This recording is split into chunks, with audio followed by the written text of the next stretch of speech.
Hey, y'all, watch this. Today, a lot of people told me or have told me over the days that ain't sushi usually just seafood, and your redneck sushi, you wouldn't know seafood in it. So, how about making some redneck seafood sushi? And I said, sure, we can do that. That's easy to do. Uh, One thing though is the Japanese they use fresh seafood, and you can get parasites and stuff like that from that. So us rednecks, we like to actually have cooked seafood.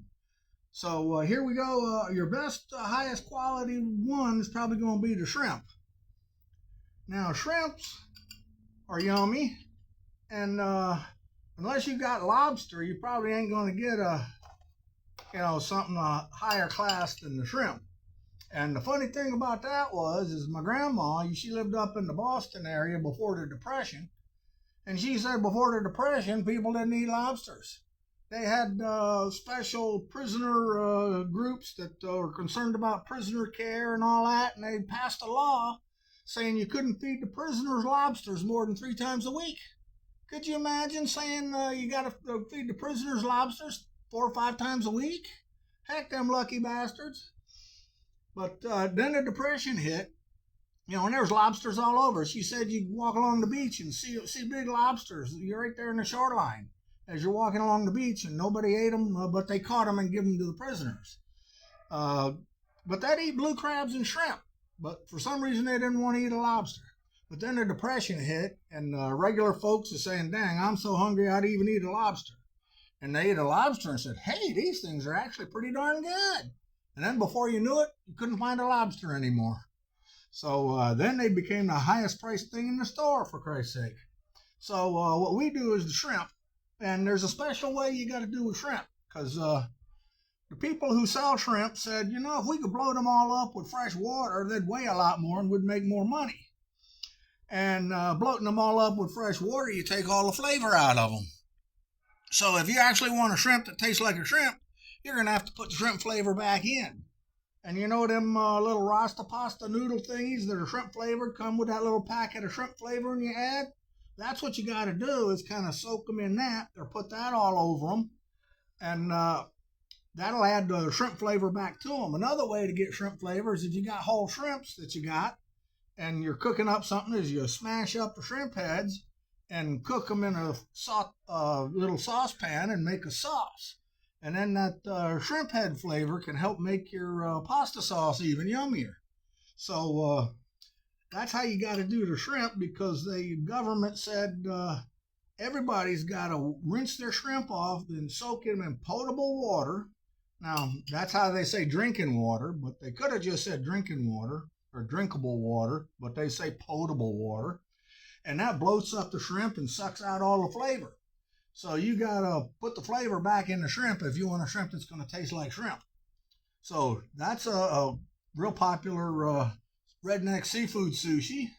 And another one coming along here, of course, is regular fish. Now, these ain't just regular fish. This is fish bellies. But, you don't get any money if you just call it a fish belly. But you get the extra 50 cents if you call it boneless fish ribs, because everybody likes ribs. And you know how you cut a fillet off a fish? You cut behind its head, and if it's got fine bones, you go along the backbone, cut through ribs and all. You get to the tail, you flop it over and skin it. And that leaves you the fish fillet with the belly and the belly ribs on there. And then you just cut the belly and belly ribs off. But your cheapest part of the fish that's probably just easiest to cook because it's thin is you take them bellies and you slice the ribs off of it, and that leaves you this here boneless fish ribs. If you got a big fish, you can even get a big one. Most of them are kind of regular sized, but let's get us another big one. It's got a little one on top of it. Here you go. See? Now, them are boneless fish ribs. Now, that ought to get you the extra 50 cents.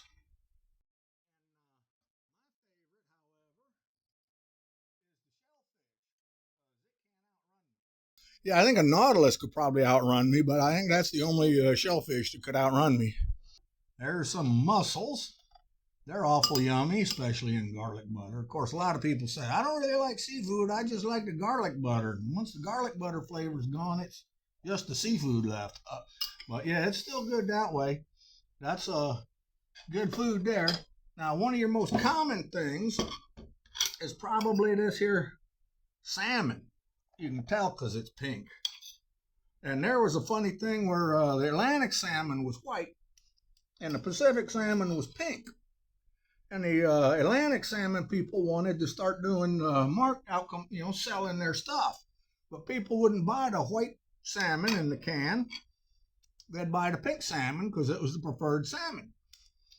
So the white salmon people started saying in their ads, our salmon's guaranteed not to turn pink in the can. Of course, the pink salmon didn't turn pink in the can either. It just was pink. But then the white salmon started selling like gangbusters because people said, hey, this ain't going to turn pink in the can. We don't want that pink stuff. And it was just, a half-truth. And they marketed it. Now, regular salmon is just regular salmon, but you're probably like bagels and lox and stuff. Now, lox is smoked salmon. So you could make that smoked salmon and call it lox, get the extra 50 cents if you made it smoky. So you could put a little liquid smoke on there or something if you wanted. Or what I do is just put on some smoked cheese. That's probably the easiest way to get the smoke flavor there with it. So now we can call that lox and get the extra 50 cents. Now, why they call smoked salmon lox? When, things that lock things up are called lox. The Loch Ness Monster lives in a loch, which is a lake, which is another loch. And then you got lochs like hair, like Goldilocks. And then you got lochs like in a canal for changing water levels. There's so many different things called lochs that they ought to be able to come up with a better name for smoked salmon, like maybe smoked salmon. But write in the suggestions what you think might be a better name for smoked salmon than lox. Call them padlocks. Who knows? Okay, now we're going to go on to the canned stuff. Because you can always have canned seafood too. Now, canning pressure cooks it. When you do the canning process, that's how they sterilize it so it will last forever. But you got your regular canned fish. These are little sardines. Now, you probably want to take that backbone strip out of there. And when I was at the cooking college, my buddy Alfredo, the Italian, he was my roommate. We were doing this, and I said that, and he said, well, we're not sure. Let's make sure first. And he broke one of these open, pulled the backbone out, and he ate nothing but the backbone. He said, God dang, yeah, you take that out and get rid of it. That's us. So, yeah, you don't want to eat the backbone. My buddy Alfredo proved it. So take his word for it. Or if you don't take his word for it, you can try it yourself. Just go ahead and eat one of them backbones all by itself and see what you think about it. Now, there's your sardines. Of course, you got your tuna. That's always a standard fish. That's good to find. It's easy. It should be easy to find. Put that on there. Now, the other thing that you can get is like octopus. Octopus is like an exotic thing. If this was Japanese sushi, they would call it a taco, because they call octopuses taco, which is kind of weird, I think Mexican food, not Japanese sushi. But that one's there. Yeah, now octopus don't always have to be overcooked or cooked in a pressure cooker to tenderize it.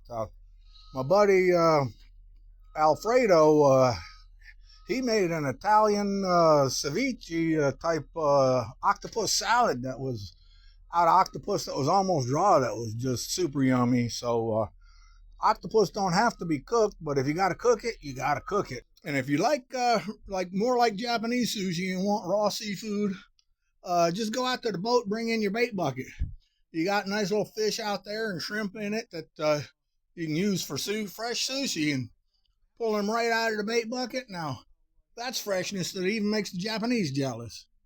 And then, of course, for the redneck seafood sushi, you can always put on the redneck caviar. People don't have to know that, well, it's got fish in it. Yeah, so there you go, redneck caviar. And that's a nice party platter for the pregame show, Doesn't that look nice? Set that out for the pregame show, because everybody knows for the main show you're going to have the barbecue ready by then. But Something like this is a great party platter for the pregame show. So try making redneck seafood sushi. You'll like it. Now that's a good video worth sharing.